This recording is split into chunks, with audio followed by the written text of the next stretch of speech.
country.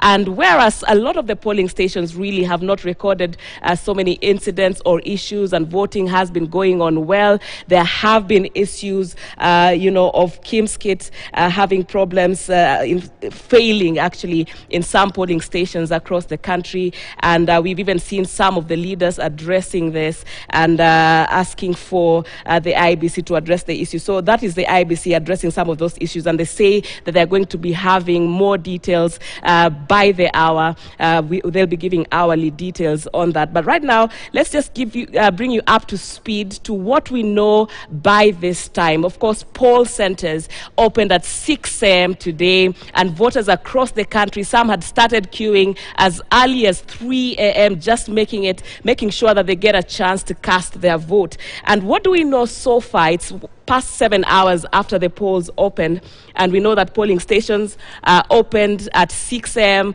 across the country. There are some places that had delayed opening because some voting materials had not arrived. We know some places, some centers here in Nairobi. We know also some centers in Mombasa. And Ruiru and Maure voted early morning. And also just Wajakoya votes using a manual register after he failed to be identified on the Kim's kit. And also Rongai, which is in Nakuru County, parliamentary votes has been suspended. There was an issue with the ballot papers for the member of parliament. So that is what we know so far, the issues that we update you. But also at this point, we want to speak to our teams that are stationed across the country, bringing us the latest with how the process is ongoing. And let's just see who we have for the latest updates. We have Brenda Zeda, who will be bringing us updates. She is all the way in Kisumu, and live at Bomas. We've just come from that briefing from the Bomas Center, and right there in Keses in Uasin Gishu County, Moses Wahisi will also be telling us what is happening there. In Narok, we have my colleague Emmanuel To will also be joining us with the latest right now. Noah Kipkemboy is in Baringo South. But let's begin with our senior reporter, Chris Thairu, who is in Ruiru, just for the latest of how the process is ongoing. And good afternoon to you, Chris. What can you tell us about how the voting is going on in Ruiru? Well, a very good afternoon to you, Sharon, and our dear viewers. I'm coming to you live from St. George's Primary School. It is in Ruiru constituency, one of the 12 constituencies in Kiambu County. What I can say is that so far so good. They have no any major hitches to report, although at one of the polling centers in Ruiru Town, they had issues with the Kim's kit, but that was resolved because of the network issues. That was resolved.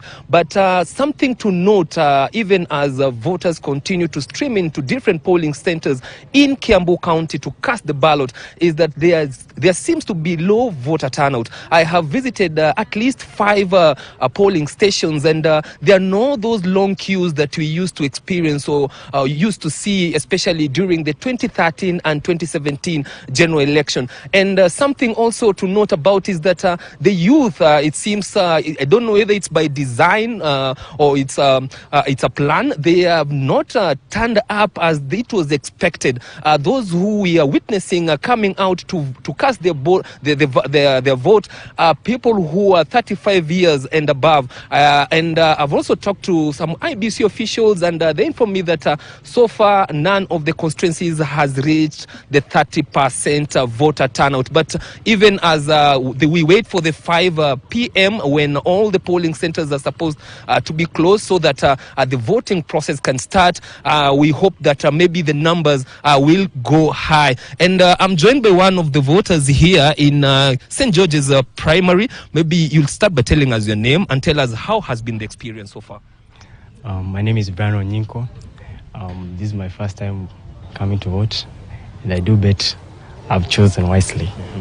Though the experience is kind of good, because I don't know how. I feel like I'm overwhelmed by happiness. So the process, how was the process when you started up to the end, when you cleared voting? The process was swift and faster for me. That is, I do believe so. Okay. Yeah. Oh, that's nice. That's nice. Okay, we wish you all the best even as you wait for the vote counting time. Thank you. Well, Sharon, I'm also joined by one of the returning officers here at Ruiru, St. George's Primary. Maybe start by telling us your name and your role here, and maybe tell us, we've witnessed low voter turnout here. I don't know whether it's something that you've also witnessed. My name is Maureen Obare. I'm a presiding officer at St. George's Primary School, specifically polling station number 1. The turnout, I can say we haven't reached the average, the average, but people are still trickling in. We're expecting maybe by around 3 or 5, the number of voters will have increased from whatever we have managed to do so far. So far, the percentages, especially here at St. George's Primary School, I know you can start by telling us the number of registered voters here and maybe the percentage so far. Okay, the number of registered voter in each and every stream at St. George's is 614 voters, and we have 5 streams, that is 5 polling stations. I can't speak about the other polling stations because I'm in charge of a single polling station. And from my polling station, I can say I've recorded above 40% so far. Yeah. Any challenges when it comes to the KIMS kit? Have you witnessed any challenges? So far, so good. I've not experienced any challenges, no hiccups. Things have just been moving smoothly. I know the polling centers are closed by 5 p.m. so that the counting process can start. I don't know, with you, will you allow those who will still be on the queue to cast the vote before 5? Yes, we were able to open the station at 0600 hours, so we expected to close at around 1800 hours. Not 18, but 1700 hours. And if by that specific time we'll be having voters still queuing, they'll be allowed to vote. Everyone will be given the chance, the opportunity to exercise their civic duty. Yes. Thanks a lot. Well, Sharon, there you have it. The process is still ongoing smoothly. No any major issue to report about. In the morning, President Uhuru Kenyatta, accompanied by First Lady and, of course, the former First Lady, cast their ballot at Mutomo Primary School. By 9:30, they had cleared doing so. And, of course, we'll also be following on the governor candidates, especially here in Kiambu County. Remember that in that contest we have the Jubilee candidate, and he is the outgoing governor, Dr. James Nyoro. We have the UDA candidate, that is the outgoing senator for Kiambu, Wamatangi, and we also have the independent candidate, that is Wajangol. They've already cast their ballots, and remember also we have Moses Kuria, the outgoing Gatundu South Member of Parliament.